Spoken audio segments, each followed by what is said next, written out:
برادران ملت اسلامیہ، السلام علیکم ورحمۃ اللہ وبرکاتہ۔ الحمدللہ الحنان المنان الذي خلق الانسان وعلمه البيان، والصلاة والسلام على رسوله سید الانس والجان وعلى آلہ واصحابہ ذوی الخیر والاحسان، اما بعد فاعوذ باللہ من الشیطان الرجیم، بسم اللہ الرحمن الرحیم۔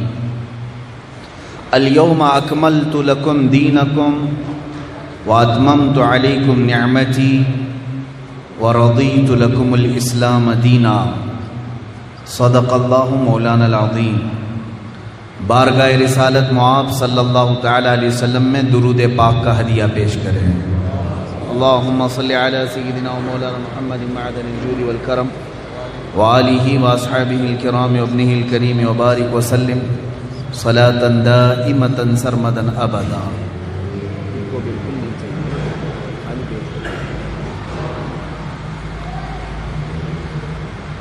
اے خاص خاصان رسل، وقت دعا ہے، امت پہ تیرے وقت عجب آ کے پڑا ہے۔ مشہور شاعر نے کہا تھا،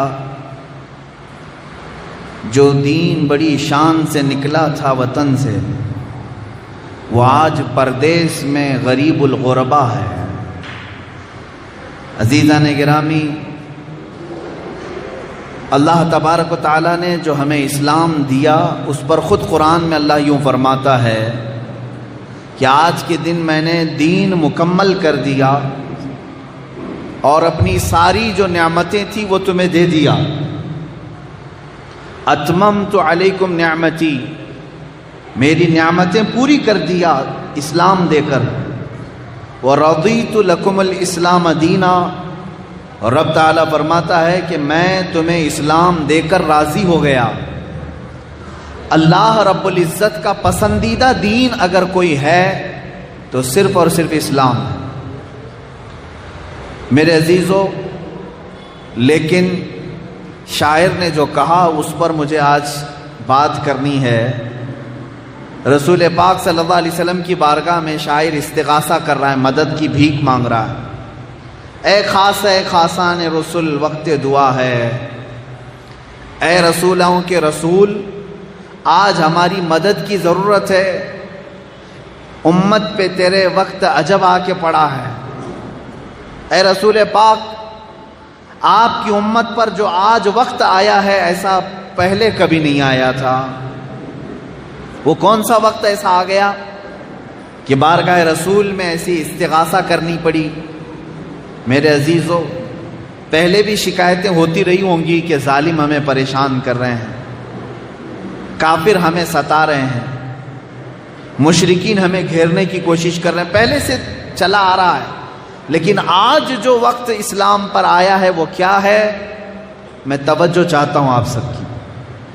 وہ کیا وقت آپ کے پڑا ہے؟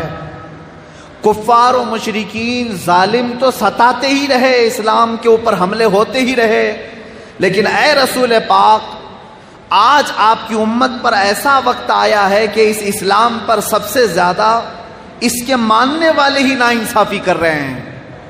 صرف مسلمان ہی اس سے برگشتہ ہو چکے ہیں۔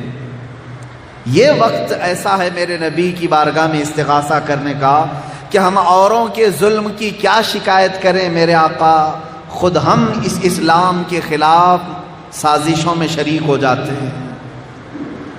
جو دین بڑی شان سے نکلا تھا وطن سے، وہ آج اپنوں کے ہی سامنے اجنبی نظر آ رہا ہے، اپنوں کے سامنے اجنبی ہو گیا۔ دین کے ساتھ جو ہم نے کھلواڑ کیا وہ غیروں نے کم کیا ہے۔ میرے عزیزو، یہاں شکایت بارگاہ رب العزت میں بھی ہم اسی بات کی کریں گے۔ اور یاد رکھنا، آج آپ اسلام کہہ رہے ہو، اسلام ایک دین ہے، لیکن کل قیامت کے دن ایک شکل و صورت کے ساتھ آئے گا، ایک شکل و صورت کے ساتھ آئے گا، اور اس سے کہا جائے گا کہ مسلمانوں کو پہچان۔ جو مسلمان ہیں، جو اسلام پر تھے، ان سب کو تو قریب کر لے. تو یاد رکھیں آپ، اسلام اس دن بہت سارے لوگوں کو پہچاننے سے بھی انکار کر دے گا. کہا یہ تو مجھے جانتے ہی نہیں تھے، یہ مجھے پہچانتے نہیں تھے، اور آج میں ان کو نہیں پہچانتا. تو کہیں ایسا تو نہیں ہے کہ آپ اسلام سے اتنا برگشتہ ہو گئے ہیں کہ نہ خط و خال میں اسلام نظر آتا ہے، نہ چہرے پر، نہ زبان پر، نہ اخلاق پر. مجھے آج شکایت دشمنوں سے نہیں، میرے اپنے لوگوں سے ہے. امت مصطفیٰ خود اسلام کو اپنے گھروں میں کمزور کر چکی ہے. میں اس کی ایک مثال بتا دوں. مجھے اگر میرے گھر میں میرے ماں باپ بھائی بہن ایسا کہنے لگے کون ہے تو، ادھر بیٹھ ادھر بیٹھ، ہم تو تجھے جانتے ہی نہیں ہیں، اگر مجھے میرے گھر والے ایسا کرنے لگے تو مجھے کیا ہرٹ نہیں ہوگا؟ کیا مجھے تکلیف نہیں ہوگی؟ یا آپ اپنے اوپر سوچ لیں، آپ آج گھر پر چلے جائیں، آپ کی بیوی کہنے لگے کون ہے تو، آپ کے ماں باپ کہنے لگے ذرا ہٹ کے بیٹھ، آپ کو کیسا لگے گا؟ کیا یہ میرا گھر نہیں تھا؟ کیا آپ کا میں رشتہ دار نہیں ہوں؟ آپ میرے ساتھ ایسا سلوک کیوں کر رہے ہیں؟ آپ کے دل میں تکلیف ہوگی. اسی طرح میرے عزیزو، آپ یہی حرکتیں اسلام کے ساتھ کر رہے ہو، اسلام کے ساتھ، میرے نبی کی سنتوں کے ساتھ. جب تمہارے گھر اسلام آتا ہے تو آپ یہ سمجھتے نہیں ہٹا دو، تھوڑا سا اسلام کو ہٹا دو. میرے آقا کی سنتیں آتی ہیں تو آپ کہتے ہیں نہیں اس کو ہٹاؤ، یہ کون ہے؟ آج کا نوجوان یہ سوچنے لگا ہے کہ اگر میں میرے نبی کی سنتوں پر آ جاؤں تو لوگ پتہ نہیں مجھے ملا کہیں گے، مولوی کہیں گے، فنڈامنٹلسٹ کہیں گے. تھوڑا سا الگ رکھو، نبی کی سنتیں بعد میں دیکھا جائے گا، ابھی دنیا میں جو چل رہا ہے وہ کرنے دو. مجھے بتاؤ اس دین مصطفیٰ کے ساتھ یہ برا سلوک کس نے شروع کیا؟ کفار و مشرکین نے نہیں، تم نے خود نے شروع کیا. اسی لیے شاعر کو یہ کہنا پڑا، پردیس میں آ کے یہ دین غریب الغربا ہے، اجنبی بن گیا ہے، اجنبی بن گیا ہے. یہ ناانصافی ہم کب تک کرتے رہیں گے؟ میرے عزیزو، ہمارے گھر میں کمانے والے دو بھی ہوں یا ایک ہو، اپنی آمدنی بچا بچا کر کے وہ ٹی وی تو لے آیا، واشنگ مشین تو لے آیا، فریزر تو لے کر کے آ گیا، گیس کے چولہے لے کر کے آ گیا، ساری چیزیں لے آیا، ساری مشینیں ایکٹیو ہیں. اور بچے آج روتے ہیں تو انہیں موبائل تھما دیا، وہ بھی ہمیشہ آن لائن رہتے ہیں، ہمیشہ ایکٹیو ہیں. لیکن میرے عزیز، گھر جا کر کے دیکھ لینا یہ قرآن کب سے ڈی ایکٹیو ہو چکا ہے، کب سے بند پڑا ہوا ہے. ہماری مشینیں تو چالو ہیں، ہمارا mobile any time on line ہے، لیکن قرآن عظیم کتنے زمانہ ہو گیا آف لائن رکھا گیا اس کو. نہ بچے پڑھتے ہیں، نہ بیوی، نہ ماں، نہ باپ. سارے لوگوں نے قرآن کو یتیم بنایا اپنے گھر میں. قرآن کو اور اسلام کو آپ نے غریب بنا دیا، اجنبی بنا دیا. مجھے میرے عزیزو اسی بات کی شکایت ہے، اسی بات کا درد ہے. آپ آج باہر سڑکوں پر آ کر کے اپنے حقوق مانگنے کی کوشش کر رہے ہیں کہ مسلمان پریشان ہیں. کیوں نہیں ہوں گے؟ جو اپنی ہی چیزوں کے ساتھ ناانصافی کیا ہے اس کے ساتھ یہی تو سلوک کیا جائے گا. جس نے دین کے ساتھ غداری کی ہے، اپنے نبی کی عظمتوں کے ساتھ غداری کی ہے، تو پھر وہ کون سی مدد کی امید لے کر کے دنیا میں جی رہا ہے؟ رب تعالیٰ کی مدد آئے گی؟ ہاں، ابرہہ بادشاہ کے اوپر جو ابابیل چڑیاں رب نے بھیجا تھا وہ ان لوگوں کے لیے نہیں بھیجا تھا جو رب ذوالجلال کی بارگاہ میں یوں کہتے ہو ہم تیرے دین سے کوئی سروکار نہیں رکھتے، بلکہ ان کو توکل تھا، یقین تھا اپنے رب کی ذات پر. بدر میں جو اللہ کی مدد آئی 5000 فرشتوں کی، وہ ایسے مسلمانوں کی مدد نہیں آئی تھی جو روٹی ٹکڑے اور کپڑے کے نام پر بک جاتے ہوں. نہ، میرا رب جن صحابہ کی مدد کے لیے 5000 فرشتے نازل کیا تھا وہ کون تھے جانتے ہیں آپ؟ میں ابھی مسلسل کئی دنوں سے ایک ہی واقعہ پڑھ رہا ہوں.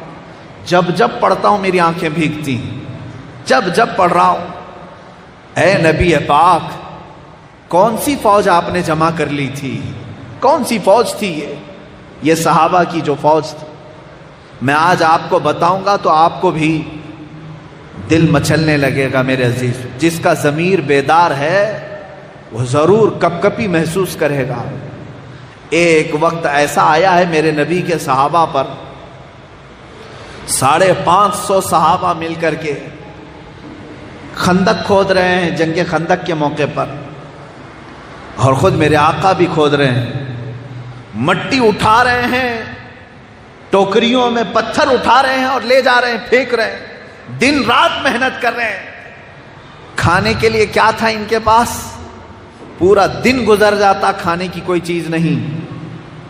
اور ادھر جو لشکر آیا تھا 25,000 کا لشکر آیا ہے مشرکین کا، یا 10,000 سے زیادہ کا لشکر آیا ہے. اور وہ لشکر ایسا لشکر کافروں کا جن کے پاس مال دولت، عجب عجب قسم کے پھل، اور جب رات کو وہ چولہے لگاتے تھے اور گوشت بھونتے تھے تو ان کے گوشت کے بھوننے کی خوشبوئیں ادھر بھی آتی تھی صحابہ کے پاس.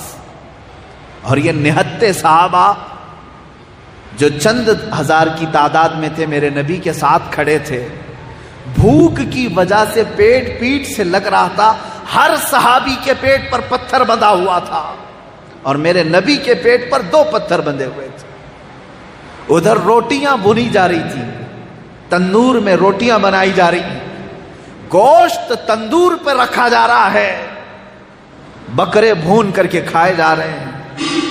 مجھے بتاؤ، میں نے تاریخ کی کتاب اٹھا کر کے دیکھی، آنکھیں بھیگے نہ تو میرے عزیزو سچ بتاؤ، ایک بھی صحابی نے یہ نہیں کہا کہ یا رسول اللہ ادھر سے جا کر کے ایک روٹی مانگ کر کے لے آ جائیں. ایک صحابی نے میرے نبی سے بے وفائی نہیں کی. 1000 صحابہ میں سے ایک صحابی نے بھی، حضور سوئے ہیں، چلو رات کے وقت کافروں سے ہاتھ مل لیتے ہیں، ایک روٹی تو لے آئیں. نہیں، کھانے کا انداز صحابہ کا یہ ہے، میرے آقا صلی اللہ تعالی علیہ وسلم ایک کھجور چوس کر کے دیتے. 10 صحابہ ایک کھجور پر گزارا کر رہے ہیں. 10 صحابہ کے پاس ایک کھجور کی گھٹلی ہے، اور مشرکین کے پاس طرح طرح کے کھانے ہیں. ایک صحابی نے بھی رات کو اٹھ کر کے میرے آقا کے سوتے ہوئے بھی جا کر کے کہا، اے مشرکین تھوڑا کھانا دے دو، بوٹیاں تمہارے پاس ہیں، روٹیاں تمہارے پاس نہیں. میرے عزیز، یہ بکنے والے لوگ نہیں تھے. تبھی تو رب تعالیٰ نے قرآن میں فرمایا رضی اللہ عنہم ورضوا عنہ، اللہ اس جماعت سے راضی ہو گیا، اللہ سے یہ راضی ہیں، اللہ ان سے راضی ہو گیا. اللہ کی مدد یوں ہی آتی ہے. آج حالات یہ ہیں، یہاں مسلمان ٹوپی والے داڑھی والے کفار و مشرکین کی گود میں بیٹھے ان کی جے جے کر رہے ہیں. ابھی الیکشن آئے گا تو دیکھنا کہ کون کس کی پارٹی میں کتنے لوگ ہیں. تمہاری داڑیاں تمہاری ٹوپیاں محض دکھاوے کی ہو جائیں گی. جب تمہارے سینے کے اندر اسلام نہیں آ سکا تو پھر تمہارے ظاہری اسلام سے اللہ کی کوئی مدد نہیں آنے والی ہے. ایک بات یاد رکھ لیں، ایک عام انسان کی طرح جیو گے، بس دنیا سے ویسے ہی چلے جاؤ گے. قیامت کے دن میری یہ بات یاد آئے گی، کہیں ایسا نہ ہو جائے کہ اسلام بھی کہہ دے کہ میں اسے نہ پہچانتا ہوں نہ میں اسے جانتا ہوں، اس لیے کہ دنیا میں کبھی یہ مجھے اپنے گھر میں آنے نہیں دیا، اپنے بچوں پہ آنے نہیں دیا، اپنی بیوی پہ آنے نہیں دیا، تو میں آج اس کو نہیں پہچانتا ہوں. سچ بتاؤ اے نوجوانوں، اگر تم مسلمان ہو تو پھر اسلام کو اپنے گھر میں آنے کیوں نہیں دیتے؟ اسلام کو اپنی چوکھٹ سے باہر کیوں بھگاتے ہو؟ اگر تم سچے مسلمان ہو تو اپنی بیویوں پہ اسلام آنے کیوں نہیں دیتے؟ اسلام کو کیوں اپنے گھروں سے باہر بھیجتے ہو؟ کیا ہم اسلام کے ساتھ یہ ناانصافی کا سلوک نہیں کر رہے ہیں؟ اگر تم سچے مسلمان ہو تو ان نوجوانوں کے چہروں پر اسلام کو کیوں نہیں آنے دیتے؟ کیوں چھیل کر کے گٹروں میں بہا دیتے ہو؟ تمہیں دشمنی ہے اسلام سے؟ عمل تو یہی بتا رہا ہے.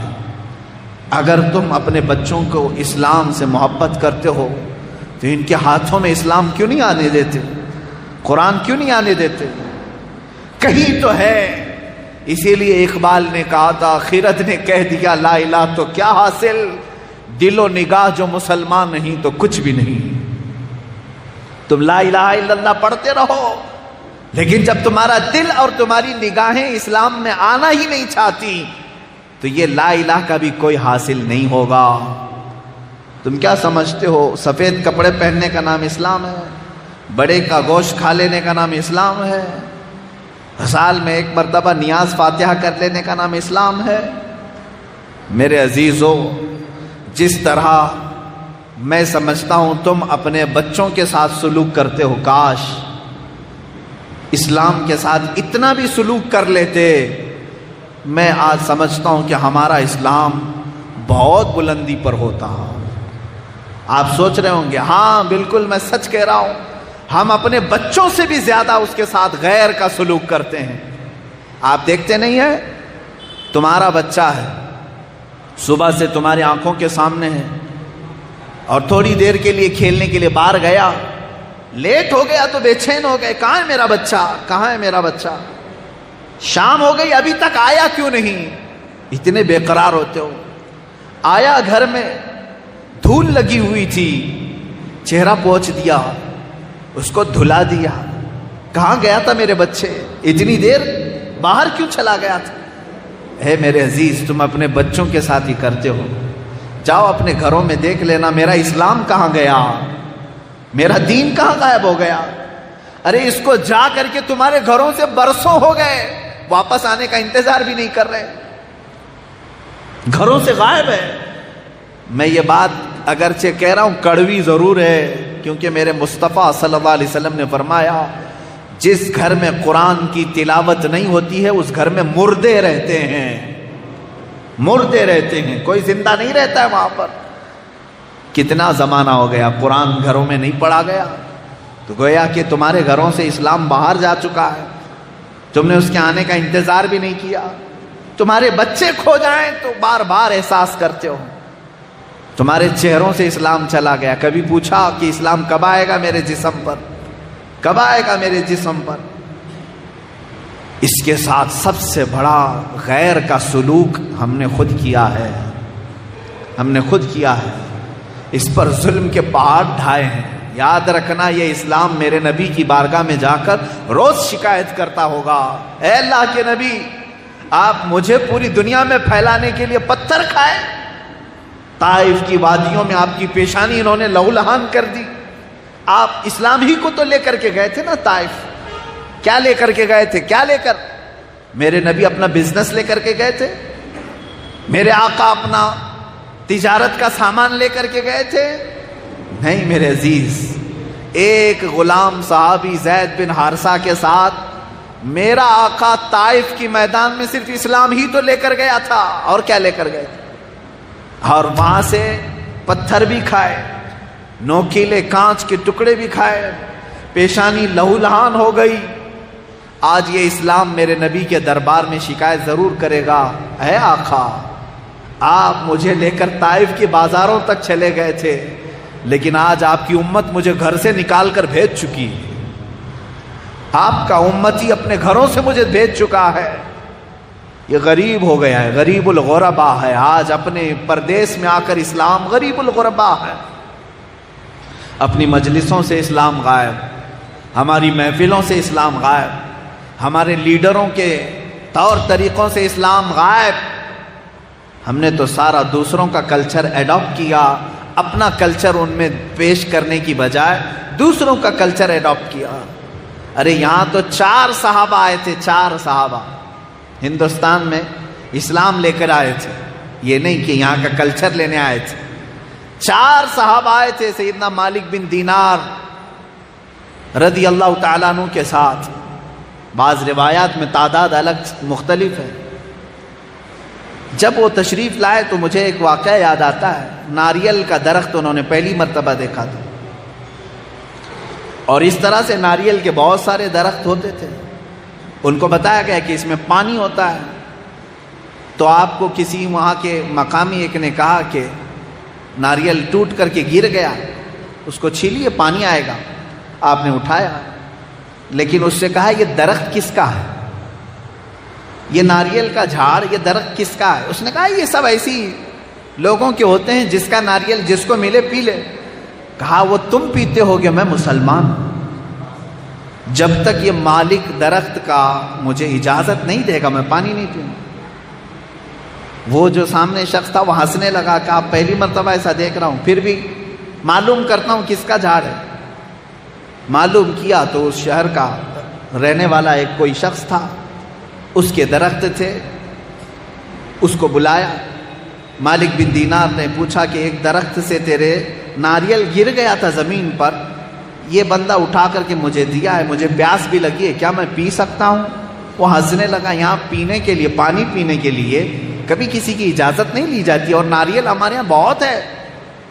ایک ناریل پی بھی لو تو کیرلا کی زمین پر کوئی کمی نہیں ہوگی. مالک بن دینار نے کہا وہ الگ بات ہے, لیکن میرا اسلام مجھے اس بات کی اجازت نہیں دیتا کہ کسی دوسرے کی چیز میں استعمال کروں. وہ بڑا امپریس ہوا, عجیب, پہلی مرتبہ اس نے دیکھا. کہا یہ کون سا اسلام ہے؟ مالک بن دینار نے ایک ناریل کا پانی پیا, لیکن ان کو اپنا کلچر دے دیا, اپنی ثقافت دے دی. یہاں تک کہ مقامی جو راجا تھا وہاں کا, اس تک جب یہ بات پہنچی تو اس نے کہا میں یہ اسلام دیکھنا چاہتا ہوں, ہے کہاں؟ مالک بن دینار نے کہا یہ مکہ مکرمہ میں ہے. جو رسول پاک صلی اللہ تعالی علیہ وسلم مکہ مکرمہ سے ہجرت کر کے مدینے جا چکے تھے, تو جو راجا یہاں پر موجود تھا اسی دن اس نے سفر کا ارادہ کیا اور اپنے چند ساتھیوں کے ساتھ مدینہ رسول پہنچ گئے. میرے آقا صلی اللہ تعالیٰ علیہ وسلم کی بارگاہ میں جا کر اسلام قبول کیا. واپسی کے وقت اس کا انتقال بیچ راستے میں ہوا. یہ تاریخ ہے. میں آپ سے یہ کہتا ہوں کہ جو دین بڑی شان سے نکلا تھا مکہ اور مدینے, اور دوسروں کو عداوتیں مٹانے کے لیے آیا تھا, اور اپنا کلچر, اپنا رنگ ان کے اوپر ڈھانے کے لیے آیا, اپنا رنگ جمانے کے لیے آیا تھا, آج اسی دین کو اس کے ماننے والوں نے اپنے چہروں سے نکال پھینک دیا, اپنے اخلاق سے نکال کر دور کر دیا, اپنی تعلیمات سے اسے ہٹا دیا. اسلام دور جاتا ہے, دور جا رہا ہے, گھروں سے غائب ہوا, محلوں سے غائب ہوا, اب تو مسجدوں سے بھی جانے لگ گیا ہے. میرے عزیز, اگر ایسی ہی سچویشن میں زندگی گزارنا ہے تو میں یہ کہوں گا کہ یہ کافروں کی زندگی ہے, اسلامی زندگی نہیں ہے.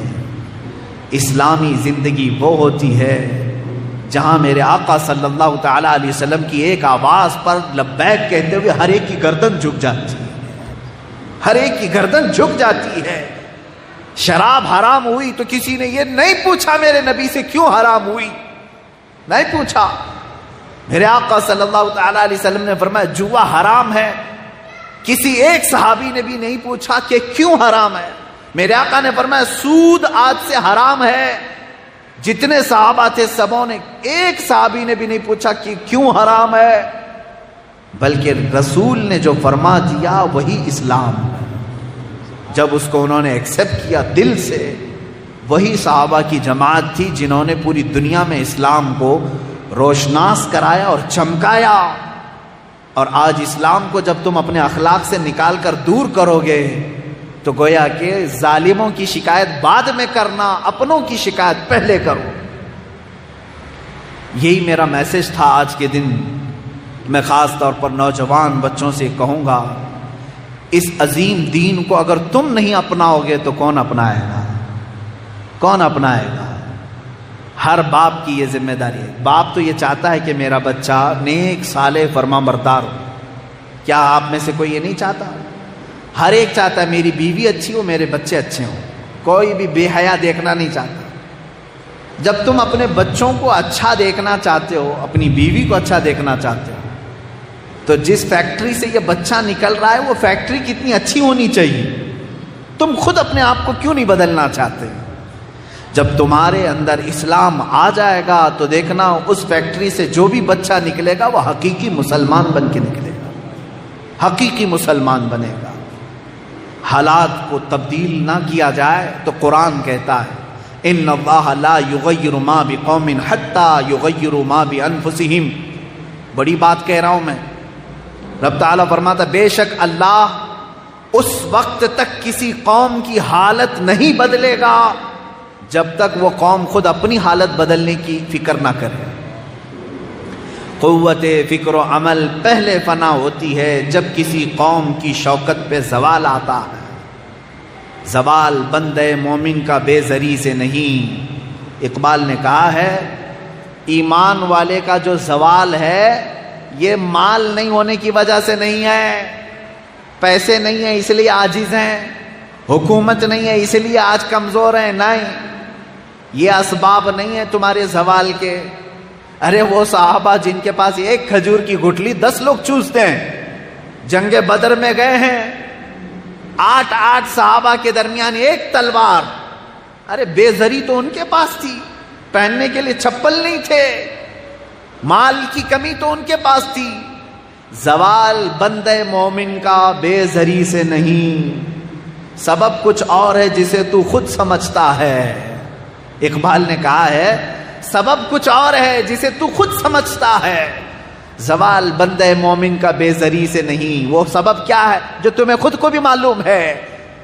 دولت کی کمی، سیاست کی کمی، طاقت کی کمی، علم کی کمی، یہ تیرے زوال کا سبب نہیں. تیرے زوال کا سب سے بڑا سبب یہ ہے کہ تجھ میں اسلام نہیں. زوال یہ سبب ہے، تجھ میں اسلام نہیں. آپ کو یاد ہے انگریزوں نے ایک مہم چلائی تھی کہ مسلمانوں کو اپنا غلام بنانا ہے. تو ایک انگریز نے میٹنگ میں کہا کہ نہیں، یہ غلام کبھی نہیں بنتے، یہ کبھی غلام کبھی نہیں بنتے.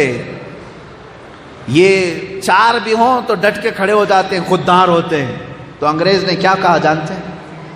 وہ بھی علامہ اقبال نے اپنے اشعار میں اس کو پیرو دیا ہے. انہوں نے کہا، انگریز نے کہا کہ یہ فاقہ کش موت سے ڈرتا نہیں ذرا. یہ فاقہ کش ہے. فاقہ کش کس کو کہتے ہیں؟ بھوکا رہتا ہے، پیاسا رہتا ہے لیکن مرنے سے ڈرتا ہی نہیں ہے. اس کا علاج کیا کریں؟ کیسے اس کو خوف زدہ کر دیں، ڈرپوک کیسے بنائیں، اس کو بزدل کیسے کریں گے ہم؟ تو انہی کی زبان میں علامہ اقبال کہتے یہ فاقہ کش موت سے ڈرتا نہیں ذرا، روح محمدی اس کے بدن سے نکال دو. روح محمدی اس کے بدن سے نکال دو. عرب کو دے کر عجم کے تخیلات، اسلام کو حجاز و یمن سے نکال دو. انگریزوں نے کہا تھا کلچر ان کو ہمارا دے دینا، طور طریقے ان کو ہمارے دے دینا، اور اسلام کو یمن سے، حجاز سے، سب جگہ سے نکال دینا. میں آج خود سعودی عرب میں جا کر دیکھ رہا ہوں اسلام کہاں ہے، نہیں مل رہا ہے. نہ شہزادوں میں، نہ بادشاہوں میں، نہ کعبے کے اماموں میں. اسلام وہاں سے بھی غائب. یہود نے یہ کہا تھا عرب کو دے کر عجم کے تخیلات، اسلام کو حجاز و یمن سے نکال دو. یہ فاقہ کش موت سے ڈرتا نہیں ذرا، روح محمدی اس کے بدن سے نکال دو. تو پھر ایک انگریز نے پوچھا کیسے نکالیں اس کے اندر سے، یہ کیسے نکلے گی روح محمدی اس کے جسم سے؟ یہ محبت رسول نکالتا نہیں ہے، بار بار گرم ہوتا ہے اپنے نبی کے نام سے، کیسے نکالیں اس کو؟ تو پھر اس نے سولوشن بتایا انگریز نے، تعلیم کے پیالے میں ایسا زہر ملا دے، تعلیم کے پیالے میں ایسا زہر ملا دے، پھر اس لوہے کو تو جس طرح چاہے گھما دے. یہ مسلمان لوہا ہے، جلدی کسی کے ہاتھ میں پگھلتا نہیں، حقیقت ہے کسی کے ہاتھ میں جھکتا نہیں. تو انگریز نے کیا کہا؟ تعلیم کے پیالے میں زہر ایسا ملا دے، پھر اس لوہے کو جس طرح چاہے تو گھما دے.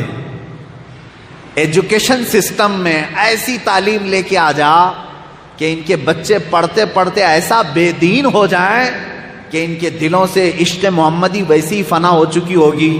پھر اس ماڈرن ایجوکیشن کے نام پر یہ تو موم ہو چکا ہوگا، جدھر چاہے اسے گھما دے. کبھی بی جے پی میں لے جا، کبھی کانگریس میں لے جا، کہاں جا چاہے لے جا، کبھی یہودیوں میں لے جا، کبھی ہندوؤں میں لے جا. کیونکہ زہر ملا کر کے پلانا شروع ہو گئے۔ آج ایک فکر دیتا ہوں میں آپ کو، میری ایج کے لوگ بھی جانتے ہوں گے اور ہم سے جو بڑے ہیں وہ لوگ اور بھی جانتے ہوں گے، اسکول پڑھے ہیں اردو میڈیم کی اسکول، گورنمنٹ اسکول کی بات کر رہا ہوں، پرائیویٹ نہیں، گورنمنٹ اسکول۔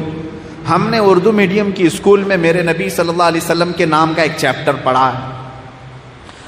حضرت محمد صلی اللہ علیہ وسلم آپ لوگ پڑھے ہوں گے، غوث پاک کے نام کا چیپٹر تھا، سبق تھا، ابراہیم بن ادم کے نام کا سبق تھا، امیر خسرو کے نام کا سبق تھا۔ 10ویں تک اسلامی کوئی نہ کوئی شخصیت کے چیپٹر آتے تھے۔ آج جا کر کے اردو میڈیم کی اسکولوں کی کتابیں چیک کر کے دکھاؤ کتنی شخصیات اسلام باقی رہ گئی۔ ارے انہوں نے حضور کا بھی نام نکال دیا، آپ کو خبر ہی نہیں ہے۔ اردو میڈیم کی اسکولوں سے بھی اسلام غائب ہو گیا۔ ہماری تاریخ نہیں ہے، اور ان کی چوہوں کی تاریخ ہے، شیطانوں کی تاریخ ہے۔ آج اسکول کے تعلیمی بورڈ میں، ایجوکیشن سسٹم میں ایسا زہر ہے کہ بچے وہیں سے بے دین ہو چلے جائیں۔ اسی لیے میرے عزیزو، آج اگر تم اس اسلام کو نہیں اپناؤ گے تو میں بار بار یہ جملہ کہتا ہوں، تمہارے بچے کل کے دن یہ بھی پوچھ سکتے ہیں کہ محمد کس کا نام تھا، معاذ اللہ رب العالمین۔ یہ اسلام ہماری شکایت میرے نبی کے دربار میں جا کر ضرور کرے گا، اے اللہ کے رسول، آپ نے مجھے پوری دنیا میں پھیلانے کے لیے پتھر کھائے، اپنے عزیز چچا کا چبایا ہوا کلیجہ دیکھا، اپنے نونہال نواسوں کا خون بکھیر دیا۔ اے رسول پاک، اسی اسلام کی خاطر تو حسین اعظم نے اپنی 72 جانیں پیش کر دیں، 6 ماہ کا بچہ بھی دے دیا، 19 سال کا جوان بھی دے دیا۔ اے رسول پاک، یہ میں اسلام کی طرف سے بات کر رہا ہوں، یہ اسلام جا کر شکایت کر رہا ہوگا میرے نبی کے دربار میں، اے رسول پاک، مجھے دنیا میں پھیلانے کے لیے امام احمد بن حنبل نے پیٹھ پر کوڑے اتنے کھائے کہ پیٹھ جھک گئی، امام اعظم ابو حنیفہ نے جیل میں دم توڑ دیا۔ اے رسول پاک، مجھے بچانے کے لیے لاکھوں علماء سولی پر چڑھ گئے، لیکن اے آقا، آج آپ کی امت نے مجھے پردیسی کر دیا ہے، اپنے گھروں سے نکال دیا ہے، اپنے بچوں کی زندگی سے نکال دیا ہے، اپنی تعلیمی سسٹم سے نکال دیا ہے، اپنے سروں سے مجھے غائب کر دیا، اپنے چہروں سے نکال دیا، اپنی مسجدوں سے دور کر دیا ہے۔ اس شکایت پر میرے آقا کو کیا تکلیف نہیں پہنچتی ہوگی؟ میرے نبی کونین صلی اللہ علیہ وسلم کے دربار میں اگر اسلام نے ہماری یہ شکایت کی تو پھر تم کس منہ سے میرے نبی کی مدد کا انتظار کرو؟ میں بس اتنا کہنا چاہوں گا، اے جوانوں، تمہارے پاس وقت بہت کم ہے، جتنی زندگی باقی ہے اس میں آ جاؤ، میرے نبی کی زندگی کو اپنا لو۔ دنیا کی زندگی دھوکہ ہے، دھوکہ۔ جتنے دن بھی جیو گے یہ تمہیں مار ڈالے گی، عیاش بنائے گی، بے عزت کرے گی، ذلیل کرے گی یہ دنیا، تمہیں نشے کے عادی بنا دے گی۔ نشہ کر کر کے تم نے کس کا نقصان کیا؟ خود اپنے آپ کو تباہ کیا، اپنے آپ کو برباد کیا۔ نشہ کر کر کے تم نے اللہ کا دیا ہوا اتنا بہترین جسم، اتنی بہترین روح کو جہنم کے قابل بنا دیا۔ کس کا نقصان کر رہے ہو؟ آپ کو اگر کوئی روکتا ہے تو آپ کو ایسا لگتا ہے اس کا کچھ فائدہ ہونے والا، تمہارا فائدہ کرنے کی بات کر رہا ہے۔ یہ دنیا تمہیں عیاش بنائے گی، سارے لوگوں کی نظروں میں ذلیل تو بنائے گی، تمہیں ٹھوکروں پر پوری زندگی گزارنے پر مجبور تو کرے گی، لیکن عیش اور سکون کا ایک لمحہ بھی تمہیں قبر میں یہ نہیں دے سکے گی۔ لیکن میرا چیلنج ہے، آؤ میرے نبی کی زندگی جس نے اپنائی، ہو سکتا ہے اسے 2-4 تانے کوئی مار دے، لیکن جس دن تمہارا لاشا یہاں سے جائے گا، قبر کا ہر لمحہ تمہارا پرسکون گزرے گا، ہر لمحہ، ہر سانس تمہاری سکون کی ہوگی، کیونکہ یہ میرے نبی کا وعدہ ہے کہ جب میرا کوئی غلام آتا ہے قبر میں، فرشتوں سے کہا جاتا ہے دھیرے سے سوال کرنا، آسانی سے اٹھانا، اور اسے اٹھا کر کے فرشتے سوال کرتے ہیں، پھر کیا کہہ کر کے جاتے ہیں معلوم ہے؟ کیا کہہ کر کے جاتے ہیں؟ نم کا نومت العروس، اے رسول کے غلام سو جا قیامت آنے تک جیسے دولہا سوتا ہے، آرام سے سو جا۔ اسی لیے میرے امام اہل سنت فاضل بریلوی رضی اللہ تعالیٰ عنہ نے ہمیں یہ درس دیا تھا، پھر کے گلی گلی تباہ ٹھوکریں سب کی کھائی کیوں، پھر کے گلی گلی تباہ ٹھوکریں سب کی کھائی کیوں، دل کو جو عقل دے خدا تیری گلی سے جائے کیوں، خاک ہو کر عشق میں آرام سے سونا ملا، خاک ہو کر عشق میں آرام سے سونا ملا، جان کی اکسیر ہے الفت رسول اللہ کی۔ میرے عزیزوں، میرے آقا صلی اللہ تعالیٰ علیہ وسلم کے دربار میں واپس آ جاؤ۔ میں ہر نوجوان سے یہ کہوں گا، اب بچی ہوئی زندگی نام مصطفیٰ کے لیے وقف کر دو، رسول پاک کی عزت و آبرو اور ان کے لائے ہوئے دین کی حفاظت کے لیے وقف کر دو، اس لیے کہ کل قیامت کے دن بہت لمبا وقت تمہیں گزارنا ہے، بڑا لمبا وقت، چھٹکارا نہیں ملے گا۔ بعض لوگ وہ ہوں گے جو حساب دیتے دیتے 300 سال گزار چکے ہوں گے، ان کا حساب کمپلیٹ نہیں ہو رہا ہوگا، حساب نہیں ہو رہا ہوگا، 50,000 سال کے برابر کا دن ہے، کھڑے رہو کھڑے رہو کھڑے رہو۔ اس میدان قیامت میں بہت لمبا وقت کھڑا ہونا ہے، لیکن اگر تم نے اپنی بقیہ زندگی نام مصطفیٰ پر وقف کر دی تو رب تعالیٰ سب سے پہلے انہی بندوں کو بلائے گا کہ تم پہلے آ جاؤ، اس لیے کہ میں نے تمہیں زندگی دی تھی، چاہتے تو تم بھی اس طرح عیاشی کر کے اس کو برباد کر دیتے، لیکن تم نے اپنی زندگی کا اور اپنے خون کا قطرہ میرے نبی اور میرے دیے ہوئے دین کی بقا کے لیے خرچ کیا۔ آج تمہیں میں یہاں کھڑے ہونے نہیں دوں گا، تم جلدی جاؤ جنت میں اپنا ٹھکانہ لے لو۔ ہمارے لیے اگر آخرت کا تصور ہے تو میں یہ کہوں گا ہر نوجوان طے کر لے کہ میری بقیہ زندگی میرے دین کی حفاظت کے لیے ہوگی۔ ایک بات میں آپ کو بتا دوں، ایک بات، جب کبھی اپنے لیے جان بچانے کی ضرورت پیش آئے، جان رہے نا، جان بچانے کی ضرورت پیش آئے تو کچھ چیزیں قربان کرنے کا حکم دیا ہے اسلام نے۔ جان بچانا فرض ہے، اور اگر دین پر کچھ آ جائے تو اپنی جان دے کر دین بچانا فرض ہے۔ اللہ رب العزت ہم سب کو دین اسلام پر قائم رکھے اور اس کی حفاظت کرنے والے مجاہدین میں ہمیں پیدا کرے۔ رب تبارک و تعالیٰ کہنے سننے سے زیادہ عمل کی توفیق عطا فرمائے۔ وآخر دعوانا الحمد للہ رب العالمین۔